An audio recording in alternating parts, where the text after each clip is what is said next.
SC ST వర్గీకరణ అవసరమే supreme court తీర్పు.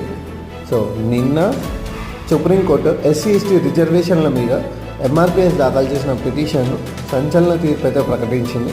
సో ఆ తీర్పు ఏంటంటే విద్యా ఉద్యోగాల్లో రిజర్వేషన్ల కోసం ఎస్సీ ఎస్టీ వర్గీకరణ అవసరమని చీఫ్ జస్టిస్ చంద్రచూడ్ నేతృత్వంలోని 7 సభ్యుల ధర్మాసనం 6:1 నిష్పత్తిలో తీర్పు వెలువరించింది.